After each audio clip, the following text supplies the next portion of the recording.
በ661500 ብር መነሻ ካፒታል በወር 120 ሺህ ብር የተጣራ ትርፍ የሚያገኙበትን የቢዝነስ ሐሳብ ይዘን መጥተናል። ሰላም ውድ ቻናላችን ቤተሰቦች፣ ወደ ዛሬው ፕሮግራማችን እንኳን በደህና መጣችሁ። አሁን ባለንበት ወቅት የከተማችን ነዋሪ ጊዜውን እጅግ ይቆጥባል። ለሥራ፣ ለትምህርት እንዲሁም ለተለያዩ ጉዳዮች የሚሯሯጠው ወጣትና የቢሮ ሰራተኛ ቁጭ ብሎ የባህላዊ ምግብ ወረፋ ለመጠበቅ ትዕግስት የለውም። በዚህ የተነሳ ጣፋጭ፣ ፈጣንና አጥጋቢ የሆኑ ምግቦችን አዘውትሮ መመገብ የዘወትር ህልሙና ተግባሩ ሆኗል። ይህ ለእርስዎ ምን ማለት ነው?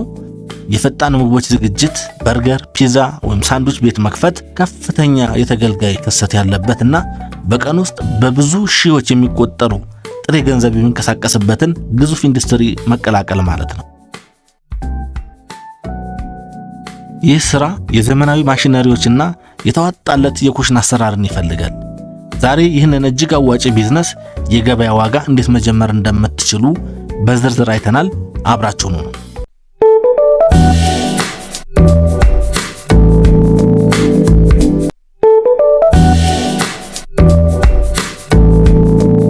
ስራው ምን ማለት ነው የሚለው ስንመለከት የፈጣን ምግብ ቤት ስኬት የሚለካው በጥራትና በፍጥነታቸው ነው።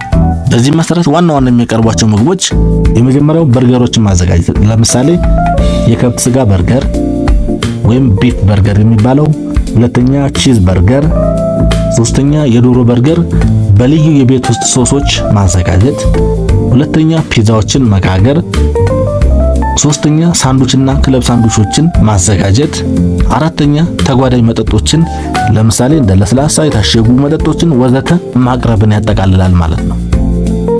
ይህን ስራ ለመጀመር ህጋዊ መሆን ያስፈልገናል። በዚህ መሰረት የንግድ ስም ምዝገባና ቲን ነምበር ለማውጣት ግምታዊ ከ2000 ብር ወጪ፣ የምግብ ቤትና የካፌ ንግድ ፍቃድ ለማውጣት 3000 ብር፣ የጤና ጥበቃና የምግብ ደህንነት ማረጋገጫ 3500 ብር፣ ካሽ ሬጂስተር 18000 ብር፣ ጠቅላላ የህጋዊነት ወጪያችን 26500 ብር ይሆናል ማለት ነው። የኩሽና ማሽነሪዎችና መሳሪያዎች ዋጋን ስንመለከት የፈጣን ምግብ ቤት ልቡ ኩሽና ነው። የቤት ውስጥ ዕቃዎች የደንበኛን ወረፋ ማስተናገድ ስለማይችሉ የኮሜርሻል ዕቃዎች ግዴታ ናቸው። በዚህ መሰረት የፒዛ መጋገሪያ ኦቨን ያስፈልገናል። ብዛት 1 ዋጋ 95000 ብር፣ የበርገርና የስጋ መጥበሻ ብዛት 1 ዋጋ 35000 ብር፣ የድንችና ዶሮ መጥበሻ ብዛት 1 ዋጋ 25000 ብር፣ የፒዛ ሊጥ ማብኪያ ብዛት 1 ዋጋ 50000 ብር፣ ትልልቅ ማቀዝቀዣዎች ብዛት 2፣ 1 ለቺለር 1 ለፍሪዘር ዋጋ 90000 ብር፣ ስድስተኛ የአየር ማስወጫ 25000 ብር፣ የማሽነሪ ጠቅላላ ወጪያችን 320000 ብር ይመጣል።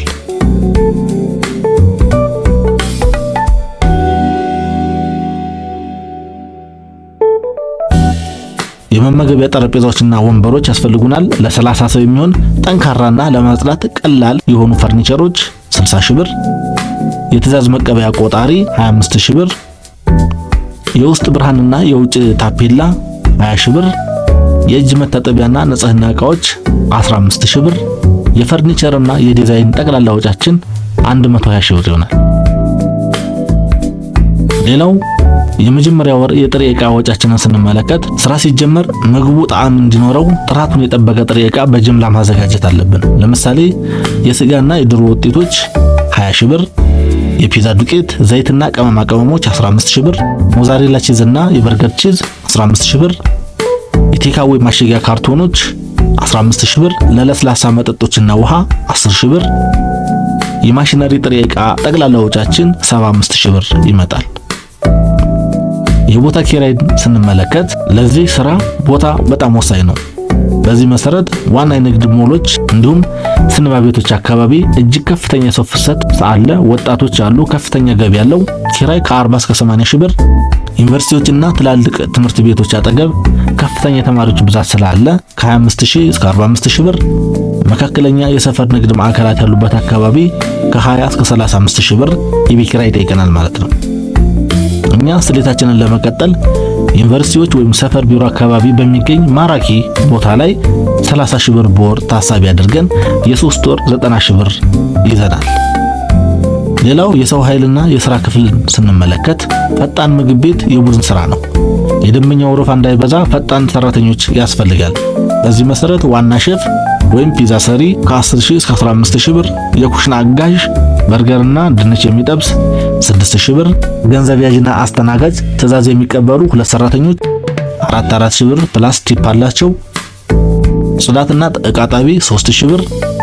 የሰራተኛ ደሞዝ በየወሩ ከሚገኘው ገቢ ላይ የሚከፈል ስለሆነ ከመነሻ ካፒታላችን ጋር አንደምረውም።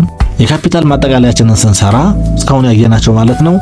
የመጀመሪያው የህጋዊነትና የካሽ ሬጂስተር ማሽን 26500፣ የኩሽና ማሽነሪዎች እና ኦቨን፣ ግሪል፣ ፍሪጅ ወዘተ 320000፣ የመመገቢያ ፈርኒቸርና የውስጥ ዲዛይን 120000፣ የመጀመሪያ ወር ጥሬ ዕቃ 75000፣ የሶስት ወር ኪራይ 90000፣ ተጨማሪ መጠባበቂያ 30000።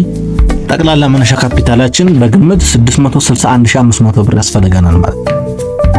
እነዚህን ከባድ ማሽነሪዎች አዳዲስ ከመግዛት ይልቅ ያገለገሉ ዕቃዎችን ከገዙ ይህ ካፒታል ከ450000 በታች በሆነ ካፒታል መጀመር ይችላል ማለት ነው።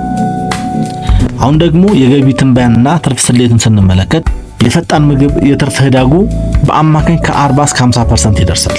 በዚህ መሰረት ዕለታዊ ገቢያችንን ስንሰራ የበርገርና የሳንዱች ሽያጭ ስንመለከት በቀን 60 በርገር ወይም ሳንዱች ቢሸጥ አማካይ ዋጋ 400 ብር ቢሆን 24000 ብር ይሆናል ማለት ነው። የፒዛ ሽያጭ በቀን 30 ፒዛ ቢሸጥ አማካይ ዋጋ 600 ብር ብንወስድ 18000 ብር ይሆናል። መጠጥና ጥብስ በቀን 8000 ብር፣ ጠቅላላ ዕለታዊ ገቢያችን 50000 ብር ይሆናል ማለት ነው። ወርሃዊ የተጣራ ትርፍን ስንመለከት በወር 30 ቀን ሙሉ ክፍት ሆኖ ቢሰራ 50000 ሲባዛ በ30 1,500,000 ብር ይመጣል ማለት ነው። ግማሹ ወይም 50% ለጥሬ ዕቃ ይውላል ብለን ብናስብ 750,000 ብር ወጪ ነው ማለት ነው። ቀሪ ወጪዎች ደግሞ ኪራይ 30,000 ብር አለ፣ የሰራተኛ ደሞዝ 35,000 ብር አለ፣ መብራት፣ ውሃ፣ ግብር 45,000 ብር ታሳቢ አድርገን ስንቀንስለት የተጣራ ትርፋችን የሚሆነው በግምት ከ100,000 እስከ 150,000 ብር ይሆናል ማለት ነው። በዚህ ስሌት መሰረት ያወጡት የመነሻ ካፒታል 661500 ብር በ5 ወይም በ6 ወር ውስጥ ሙሉ በሙሉ መልሰው ማግኘት ይችላሉ። የፈጣን ምግብ ቤት ትልቁ ሚስጥር ወጥነት ነው። የበርገሩ ጣዕም ዛሬም ነገም አንድ አይነት መሆን መቻል አለበት። ይህ ቢዝነስ እጅግ ማራኪና ትርፋማ ነው። እርስዎ ስራውን ሲጀምሩ የደንበኞቹን ትዕዛዝ በሱቆ ብቻ ማስተናገድ ይመርጣሉ ወይስ እንደ ፈረስ ወይም ደግሞ ሌላ የዴሊቨሪ ድርጅቶች ጋር አብረው መስራት ይፈልጋሉ? ሐሳባችሁን ኮሜንት ላይ አስፍሩልኝ። ለዚህ ቻናል አዲስ የሆናችሁ ሰብስክራይብ በማድረግ ቤተሰብ ሁኑ። ቪዲዮውን ሼር አድርጉት።